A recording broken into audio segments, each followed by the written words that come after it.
Hello, I'm Bruce Winston with Regent University's School of Business and Leadership, and I'm here to present a paper entitled Sabbath, Selah, and Fallow Ground, God's Design to Keep Our Focus on Him. I'll be reading the paper and using a remote device to make the text go forward, so if you see me look down, it's because I've lost track of where my fingers are, but I will do my best to try to stay focused on the camera.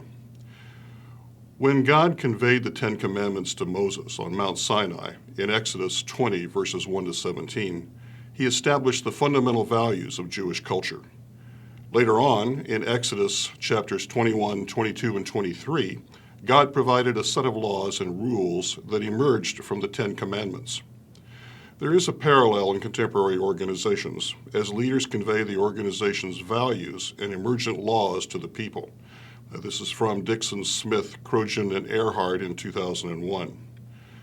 This is done so that the organizational inhabitants can function together effectively. In order to help the Judeo-Christian who is a leader understand the role of each of the Ten Commandments and how they affect our organizational lives, this paper examines the commandment to remember the Sabbath and to keep it holy. However, there is a mix of beliefs and interpretations about the Sabbath, and this paper presents different views and proposes how a leader might want to consider the Sabbath in his or her leadership of an organization. To do this, the paper presents the Sabbath commandment and the controversial references and interpretation of the Sabbath from the accounts of what Jesus said and did as recorded in the Gospels and in Paul's letters. In this paper, the Sabbath commandment is contrasted with the concepts of Selah from the 39 Psalms attributed to David, Korah, Asaph, and Ethan, according to Briggs, 1899. It also is contrasted against the concept of fallow ground, or the sabbatic year as presented in Leviticus 25, verses 1 to 7. These three concepts present a bracket of work-rest cycles that inform the organizational leader how to establish the flow of work in the organization. While the Sabbath commandment is listed forth in sequence in the Exodus chapter 20, 8 to 11 account, and in Exodus 31, 12 to 18, and in Deuteronomy 5, 12 to 15, Augustine numbered the commandments differently, starting with Exodus 20, verses 3 and 4 as the first commandment, making the Sabbath commandment number 3 in the sequence. Augustine then divided Exodus 20, 17 into two commandments according to Brugge, but there is no date for this resource. To avoid confusion as to whether the Sabbath commandment is the third or fourth, this commandment is referred to simply as the Sabbath commandment in this presentation, except for Table 1, which I will not read when we get to it, but will be available in the paper for you, in which I refer to it as both 3 and 4, so that depending on whether you're following the Augustine tradition or not, you can decide where you want that Sabbath commandment to be listed. The Sabbath commandment is listed along with the other 9 in Exodus 20, verses 1 to 17, and it's also presented again in 8 to 11. Remember the Sabbath day to keep it holy. It states, 6 days you shall labor and do all your work, but the seventh day is a Sabbath of the Lord your God. In it you shall do no work, you or your son or your daughter, your male or your female servant, or your cattle or your sojourner who stays with you. For in 6 days the Lord made the heavens and the earth, the sea and all that is in them, and rested on the seventh day. Therefore the Lord blessed the seventh day and made it holy. This is from the New American Standard Version. While Moses was still with God on Mount Sinai, God repeats the instructions about the Sabbath to Moses, saying, "The Lord spoke to Moses, saying, But as for you, speak to the sons of Israel, saying, You shall surely observe my Sabbaths. For this is a sign between me and you throughout your generations, that you may know that I am the Lord who sanctifies you. Therefore you are to observe the Sabbath, for it is holy to you. Everyone who profanes it shall surely be put to death. For whoever does any work on it, that person shall be cut off from among his people. For 6 days work may be done, but on the seventh day there is a Sabbath of complete rest, holy to the Lord. Whoever does any work on the Sabbath day shall surely be put to death. So the sons of Israel shall observe the Sabbath, to celebrate the Sabbath throughout their generations as a perpetual covenant. It is a sign between me, says the Lord, and the sons of Israel forever. For in 6 days the Lord made the heaven and earth, but on the seventh day he ceased from labor and was refreshed. When he had finished speaking with him upon Mount Sinai, he gave Moses the 2 tablets of the testimony, tablets of stone written by the finger of God. This is from Exodus 31, verses 12 to 18, also in the New American Standard. In fact, all the references in this paper are from the New American Standard. The focus of God's message regarding the Sabbath changes in the Exodus 31 version to imply that the Sabbath is a remembrance of the period of captivity and slavery in Egypt. This post-exilic emphasis may indicate that the observance of the Sabbath did not occur during the era in Egypt, and it may imply that the commandment is tied to the post-exilic period with application to the Jewish people only, according to Weiss, 1991. The Sabbath commandment with the connection to the prior time in exile is repeated again in Deuteronomy 5, 12 to 15, in which we find, "Observe the Sabbath day to keep it holy, as the Lord your God commanded you. 6 days you shall labor and do all your work, but the 7th day is a Sabbath of the Lord your God. In it you shall not do any work, you or your son or your daughter, or your male servant or your female servant, or your ox or your donkey, or any of your cattle, or your sojourner who stays with you, so that your male servant and your female servant may rest as well as you. You shall remember that you were a slave in the land of Egypt, and the Lord your God brought you out of there by a mighty hand and by an outstretched arm. Therefore the Lord your God commanded you to observe the Sabbath day." That's also from the New American Standard. Taking a look at the origin of Sabbath rest, it might be helpful to review the first use of Sabbath in the Bible.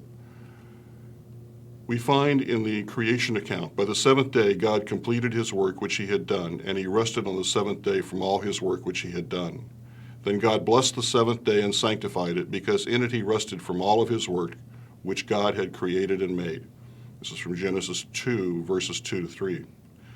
The Hebrew for Sabbath is Shabbat. The beginning point of the Sabbath rest is that the work is done.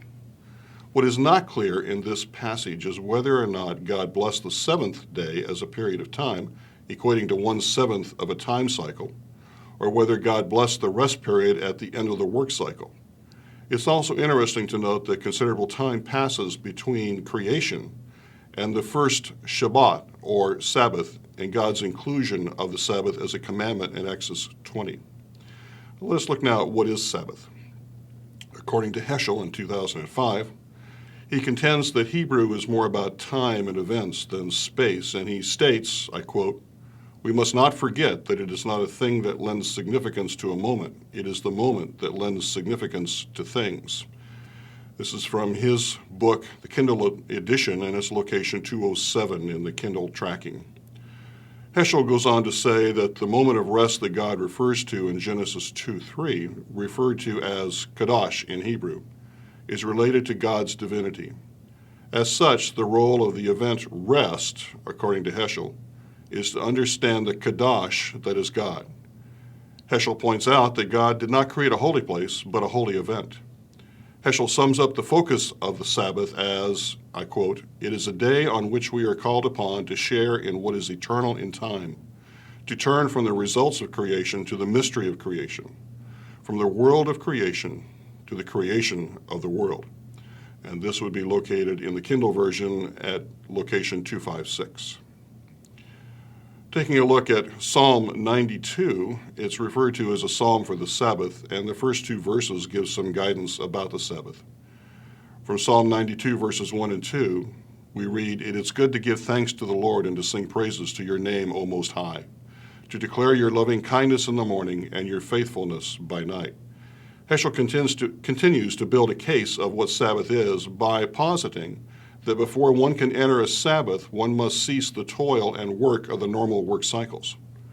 A search of the internet revealed that various writers and websites connected Psalms 46:10, which reads, "Cease striving and know that I am God.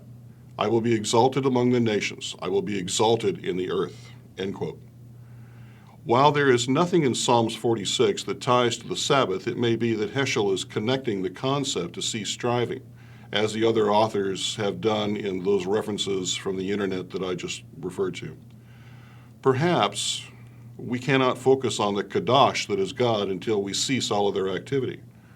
But does this mean that every 7th day we cease all work for 24 hours? Jesus' comments, as recorded by Matthew, contradict this when Jesus refers to the people, "What man is there among you who has a sheep? And if it falls into a pit on the Sabbath, will he not take hold of it and lift it out?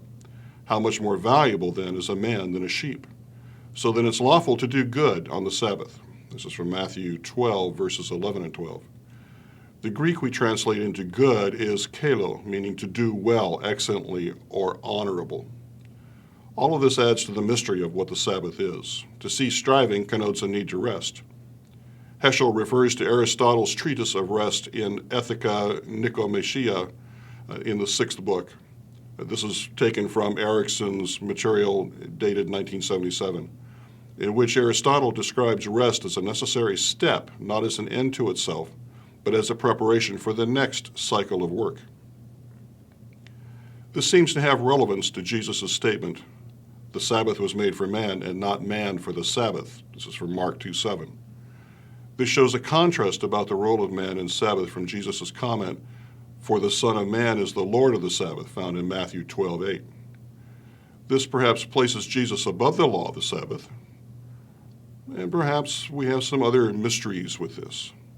The contrast may be mitigated by Holtgren's 1972 comment when he argues that this is a translation problem and that the appropriate interpretation of Mark 2:7 should be synonymous with Matthew 12:8. If, though, the notion of Sabbath as a need for rest in preparation for a cycle of work, and Jesus' statement that Sabbath was made for man, then this may imply a shift away from the Old Testament legalization of a set day per week and set activities or specific lack of those activities.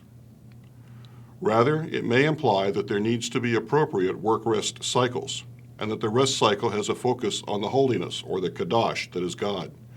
This is according to Heschel and the opportunity for the body and mind to rest so as to relieve fatigue in preparation for the next work cycle, according to Aristotle.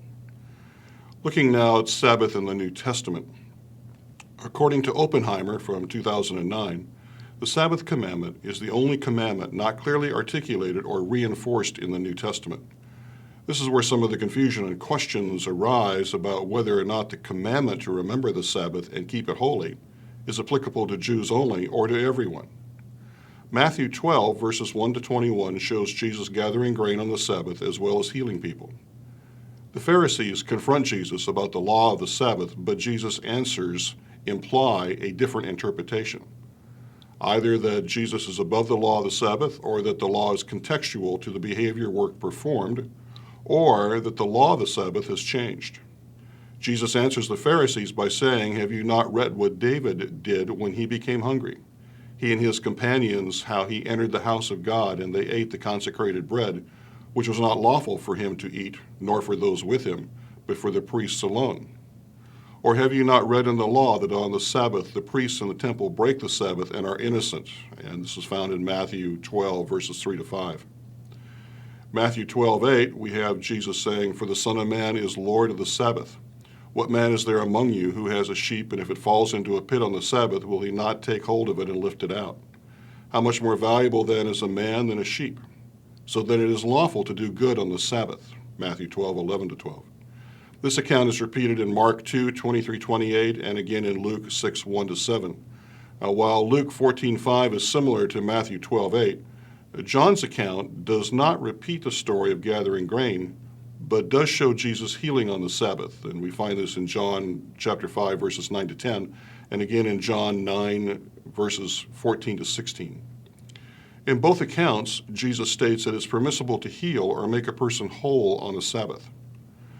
Tolbert, from 1996, looking at his evaluation of Jesus and his disciples gathering grain as presented in Mark chapter 2, verses 23 to 28, implies from Mark's comments that Jesus demonstrated to the Pharisees that the needs of the people have precedent over the needs of religious duty.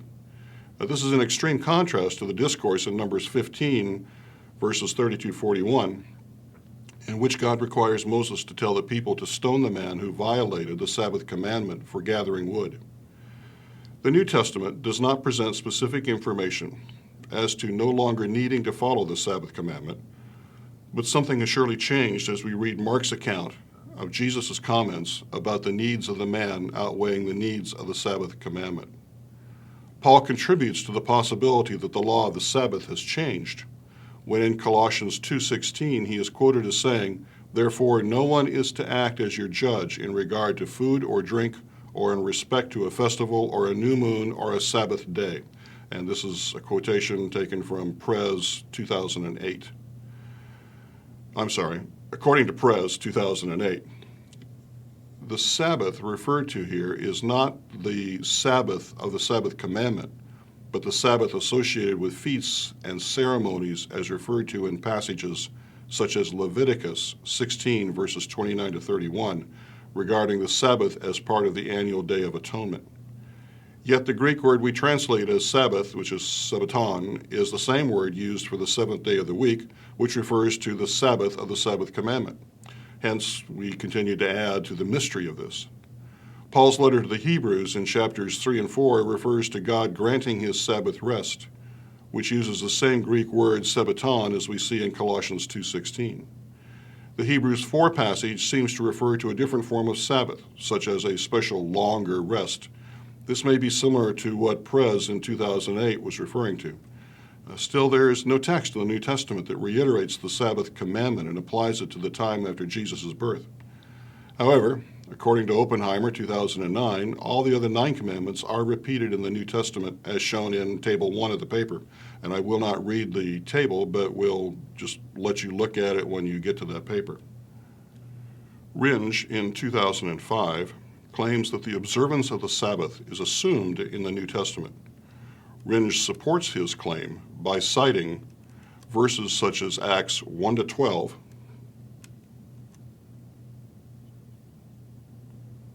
Regent supports this claim by citing verses such as Acts 1 to 12 that show Jews behaving on the Sabbath in a manner consistent with the Old Testament passages about what is appropriate on the Sabbath.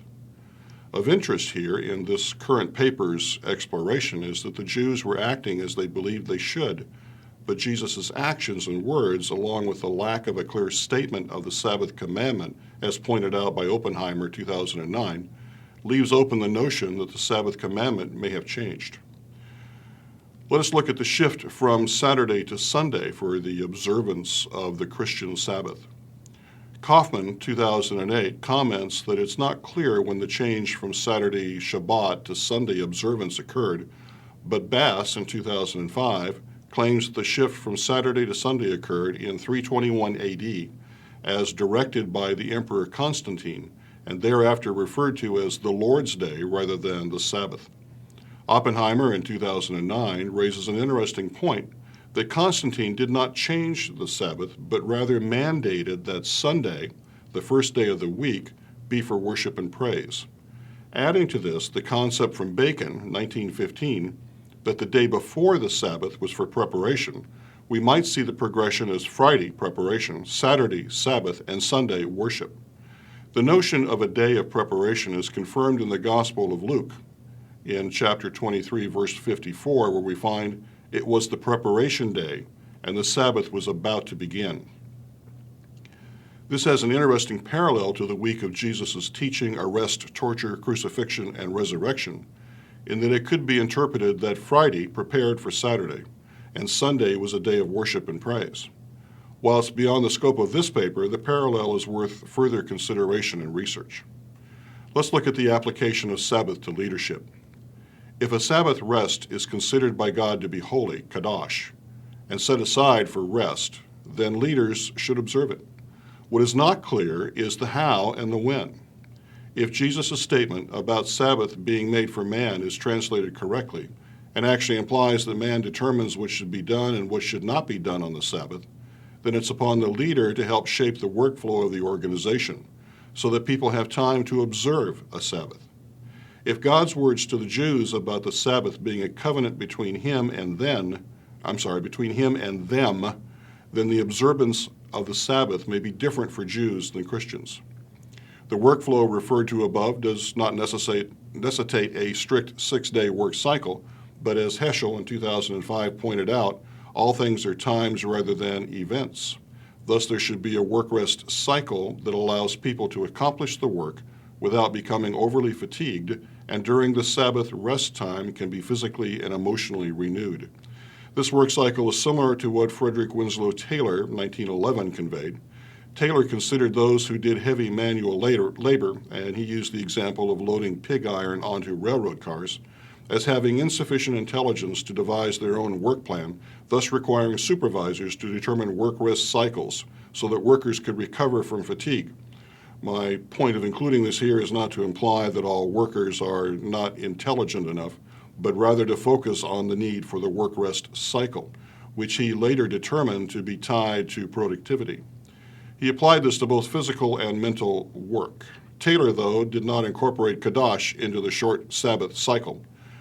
The point of mentioning this is that for the Christian who is a leader and a manager workflow, it might be a requirement of the work-rest cycle to provide periods of rest where people can stop striving and know that God is holy, as depicted in Psalms 46, verse 10. To stop striving may have an application in shorter cycles, such as Selah, and the longer cycles, such as the Sabbath year or fallow ground.